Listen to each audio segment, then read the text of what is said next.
Hey everyone, Chad Goodman here, music director of your Elgin Symphony Orchestra. I'm here to give a little deep dive into our upcoming Classics 4 program taking place at the Hemmings Cultural Center in downtown Elgin on March 1st and March 2nd. The program features two works. Often we're used to and accustomed at this point in the 21st century to this tradition that started in the previous century of three work programs: a short overture, a concerto featuring a soloist, intermission, followed by a large work, oftentimes a symphony. Our program for this concert is a little bit different. In fact, it's just two works, both of which I think are true pillars of music. We're flipping things. As I said, we're used to a concerto being on a first half, usually closing a first half if there were two works on that side of the program. In this case, we just have one on the first half, and it's the Symphony, Vaughan Williams Symphony number 5. Now, Ralph Vaughan Williams was one of the most prolific voices to come out of England, writing music at the turn of the 19th into the 20th century. He became a defining voice for England and the United Kingdom.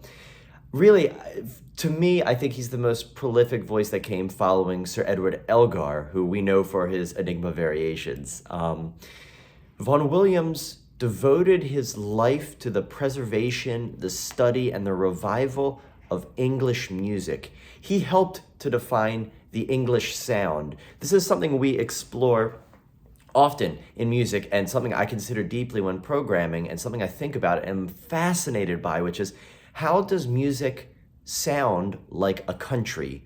Why does Aaron Copland's music, for instance, sound American when you hear it? Why does Tchaikovsky sound Russian? In the case of Vaughan Williams, he helped to define what it meant for music to sound English. Now, how did he accomplish this? Vaughan Williams was a true music buff and musicologist, and he dedicated his life to studying, unearthing, and highlighting English folk songs and just music of the past in general. He was deeply committed and passionate for his country, for his motherland, and wanted to really educate everyone around him and all around the world on the musical continuum that England had throughout history. And so he collected these English hymns and folk songs. He really shined a spotlight on composers of past centuries from England, going back as far as Thomas Tallis from the Renaissance era to the Baroque with Henry Purcell. He really brought these composers back into the spotlight.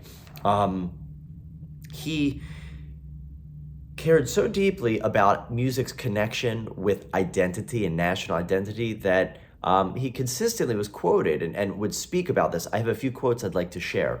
So Ralph Vaughan Williams once said, quote, "The art of music, above all the other arts, is the expression of the soul of a nation." Right? This was his calling. He believed that music needed to represent the voice of your own people, whoever you are and wherever you might be from. He also said, quote, "The greatest artist belongs inevitably to his country as much as the humblest singer in a remote village." Right? This implies that it doesn't matter what the level, how the music is perceived. Is this music of the courts? Is this music of a small country town? All of you who are creating music are equally responsible to help define what the sounds of your nation are. Now, the Fifth Symphony that we're performing came at a really fascinating time in history and music history. For Vaughan Williams, he began writing this piece in 1936. He wouldn't complete it until 1943. Now, obviously, when we think about this time period in world history, World War II rightfully comes up. And England joins into this war in 1938, so 2 years after he started working on this symphony. Now, he had started sketching back in 1936 these ideas for his Fifth Symphony, but he kept picking it up and putting it down, and he was really trying to devote most of his work to an opera that he had been struggling with for years. The opera was titled A Pilgrim's Progress. Now, this would be an ongoing battle. It would take 30 years of his life before he finally completed the opera. But he was trying to get this done. So these sketches he had of the symphony just sort of he cast aside. 1938 comes along. He offers his services in the war. He volunteers, so of course there's further delay.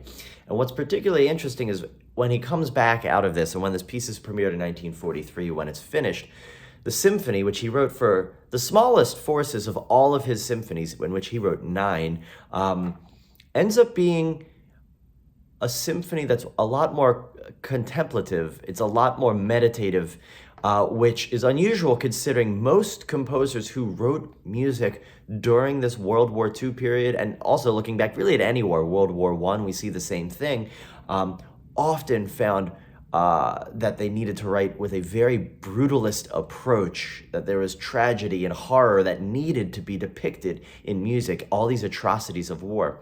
But Vaughan Williams, having experienced firsthand the impact and the disturbing experience of World War II, chose to write a symphony that is overall incredibly beautiful. It is elegant, it is subtle. It's one of the most lyrical pieces that he would write. It's a 4-movement symphony, and what's really interesting is 3 of those movements are slower. They're on the slower side. Now, for me, this is one of the most beautiful symphonies ever written, so just because there's 3 slower movements doesn't mean it just drags on. I think Vaughan Williams was one of the most gifted melodic writers ever, and he deserves to be heard more. This piece does not get programmed very often outside of the UK. In the US, I've seen it programmed maybe 3 times in the last 5 or 6, maybe even longer years. It's really not heard, and that is such a shame. So I'm so excited that we get to share this with all of you in our community here in Elgin, because it is a breathtakingly beautiful symphony. As I mentioned, it's in 4 movements. The first one sort of sets the tone from the very first notes with these little horn, quiet fanfares from off in the distance. And this figure really comes back, and it evolves and it mutates through the entire symphony. And in fact, we don't get a full resolution of this opening little motive until the very last notes of the final 4th movement. Now, the piece just sort of spiderwebs its way open. And as I said, this is a very meditative symphony, and it's just, to me, it's constantly evolving slowly. It's like seeing a mosaic piece that's just sort of coming to life, and one piece slides and another, and things are gradually, they're always moving, but they're always beautiful as they move. And this first movement to me is just absolutely stunning, and it builds. He finds this incredible way to just come out of this lyrical, very deeply personal and emotional space to a really dramatic climax with the full brass, with the timpani really driving things forward. Because of Vaughan Williams' obsession with music of the past in England and with hymns and folk songs, his music really depicts that, and his harmony as well. Something that Vaughan Williams music is very known for is not settling into one specific key or following traditional forms. In fact, if anything, he writes so much of his music in modes which were used in the church modes. There's music of prior centuries. When we think Renaissance music into the Baroque, these are the harmonic languages that were being used then, and he brings it back into the mix in the 20th century, and he does that for sure in this symphony. The second movement is just an absolutely incredible, lively, upbeat scherzo, incredibly virtuosic.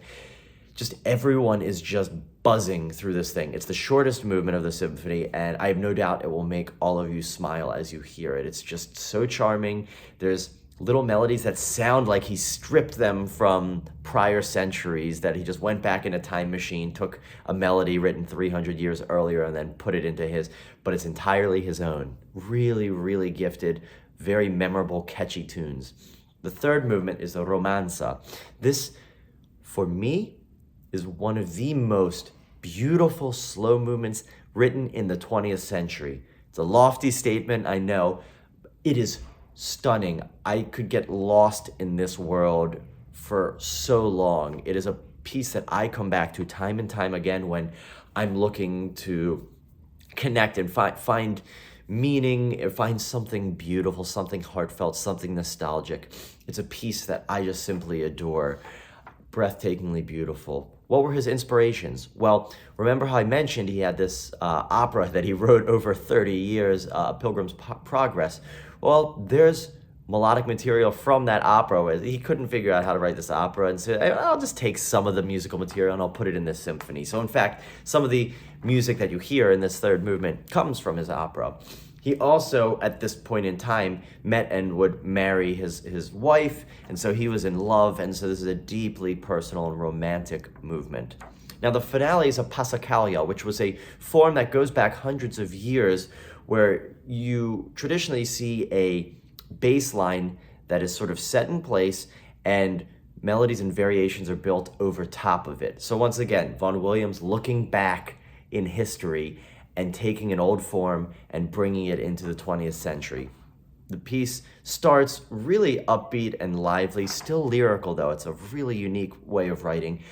Builds to a massive climax, and then for the last several minutes just starts cooling off. We hear remnants and sort of revivals of that opening horn motive from the first movement, and it just comes to a very gentle, quiet, peaceful, and serene close. It's a breathtakingly beautiful symphony start to finish, and I'm so excited that we get to be performing this for the first time in Elgin's 75-year history. This is the premiere for us of Vaughan Williams' Fifth Symphony.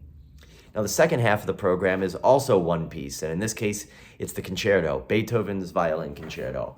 This is a piece that, looking at the world of music now, it's one of these standard concertos. It's considered, it's not argued, it is accepted as one of the most prolific concertos ever written in music history. But like so much music of the past and of the present, not everyone at the time of its premiere appreciated it. It was not well received. It was contemporary music of the time. And this is something I always love to remind ourselves, our performers, audiences, as we approach contemporary music and world premieres and things like this, is that throughout history, of course there's been premieres. Everything was new at some point. But in the time of Beethoven's life, almost all classical music concerts were new music. That was the whole point. You got together and composers, that's how they made a living. You wanted to hear what the latest and greatest composer was writing. And so it was all new music. And so Beethoven has this violin concerto he writes for Franz Clement, who was a very young virtuoso violinist in Vienna. And he writes this concerto, which is to be premiered in 1806. Now, like so many crazy stories from the early 19th and then, you know, in the prior century, in the 18th century, music and concerts, musicians often were underprepared. They didn't rehearse enough. Concerts were kind of chaotic atmospheres, and this was no exception. So at the premiere in 1806, we have documentation that Beethoven didn't finish the piece until 2 days before the concert. He gave the solo violinist his part 2 days before the musicians in the orchestra had their parts, and then boom, they have to go into a premiere concert for the public. So by all accounts, we know that this was thrown together. I mean, essentially sight read. This is an incredibly difficult virtuosic piece still nowadays for the soloist. It's demanding for the orchestra. But I can't even imagine what it would have been like at the time of the premiere in 1806. The playing level right now is so much higher than what it would have been then. So it was essentially sight read. And like so many odd things that happen in live concerts were kind of cabaret shows in a sense. And so we know that this was not the only piece on the program. There were other short works by Mozart, by Cherubini. And we also know that Franz Clement, the soloist, in being a young virtuoso, played a short solo in between movements of the Beethoven concerto that he could show off by playing on one string on the violin with the violin held upside down. Like some sort of sideshow act that happened in the middle of a premiere of Beethoven's Violin Concerto. So, of course, knowing this, it was not necessarily well received, let alone because it would be a new-sounding concerto. Beethoven was always pushing boundaries, but it was, of course, underprepared. So, a quote from the premiere that I thought was just hysterical to share with all of you was, quote, "The concerto's many beauties must be conceded, but the endless repetitions of certain commonplace passages may easily become tedious. It is to be feared that if Beethoven continues upon this path, he and the public will fare badly." critics being critics, right? Saying this Beethoven guy, like, I don't know if he keeps writing at this level of subpar music, like, he's not going to have a career. No one's going to be happy. Another critic wrote, William Ayrton wrote, Beethoven has put forth no strength in his violin concerto. It is merely a fiddling affair and might have been written by any third or fourth-rate composer. Ouch. How wild that this is how people who were critics of Beethoven, who we know as one of the most prolific musicians ever in recorded history, that this is how his music was being received. Now, Clement would play it a few other times with other orchestras, but it never gained popularity until after Beethoven's death. In 1844, Joseph Joachim, who would become one of the most important soloists, violin soloists ever in music history, who would premiere so many works, befriended all of the great composers, he revived this piece and actually played it in London with Felix Mendelssohn as the conductor. And he made this one of his showpieces. And from that point on, this found its place in the core violin concerto repertoire. The piece is incredible. Now, something that first review brings up is true, where he worries that these certain passages keep repeating and that if it's not done well, it might be just tedious. This is true, and that's what makes this piece so challenging, is there is a lot of repetition. The first movement of the concerto is huge. We're talking 25, 26 minutes to perform sometimes. Maybe a few minutes, give or take. But this first movement alone is the length of what most concertos would have been. And then there's two more that follow. And this critic is right. The melodies are simple. The melodies repeat often. So it's the responsibility of the orchestra and the soloist to make them interesting, to shape them a little differently each time they return, to highlight things different, whether it's a new color change, one little shift in harmony that's a little bit different. Whatever it is, we have to, as performers, make it even more special and nuanced and engaging. It's fascinating because the first movement opens with timpani, solo timpani, boom, boom, boom, boom, boom. 5 notes from timpani, which timpani, kettle drum, right, was still at this point used as sort of a symbol of war, right? The percussion, it's beating, it wasn't thought of as a melodic instrument, yet he starts this concerto with just drum alone, with timpani alone. He would give timpani a melodic voice in his Ninth Symphony in the scherzo there as well. So Beethoven really changed the game when it comes to, in terms of how he utilized percussion as a melodic instrument. But that sort of segues and leads us into the first statement in the woodwinds of this beautiful and simple melody.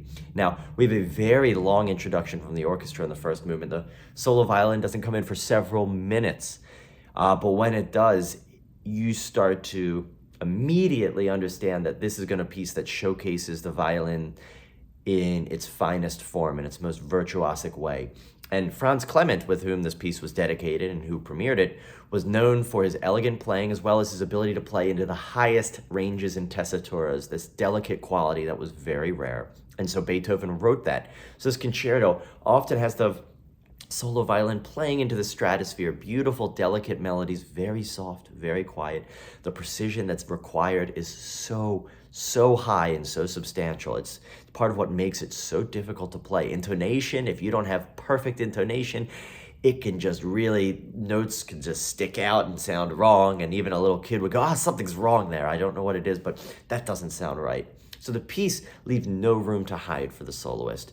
This first movement is just a world encapsulated. It is so beautiful. There's bombastic moments, fiery moments, many delicate moments as well. And it ends in a huge solo cadenza that just showcases just the fireworks that the solo part has to go through.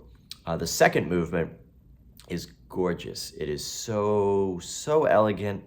It's one of my favorite, I think one of those heartfelt slow movements of a concerto ever written. The solo violin, interestingly enough, to start, we get the melody in the orchestra, and the solo violin just sort of decorates it, ornaments it, goes up once again softly and delicately into the highest stratospheres and registers of the instrument, but it's just ornaments. It's just pretty wrapping paper, so to speak. It's not the gift itself. It's not until the second theme comes in that the solo violin gets the chance to really sing out and shine. The second movement is just, it's spectacular. It will end and you will wish that there was more, I promise you that. And the third movement, which it goes attacca into, it goes directly into, which was very unusual for the time, is just this lively fireworks virtuosic showpiece for the solo violin and the orchestra. They're always in banter and in dialogue, and it is just so much fun to get to perform, and especially to hear. It's easier to listen to than it is to perform. It's quite a challenging piece, and we're so grateful to be featuring Stella Chen as our soloist. She is a tour de force, one of the most important young violinists really on the scene today, and to be able to have her with us for this vital piece of music history, Beethoven's Violin Concerto, we are so lucky. I can't wait to see all of you on either March 1st or March 2nd at the Hemmings Cultural Center for our performances of this truly, truly beautiful program. Can't wait to see you there.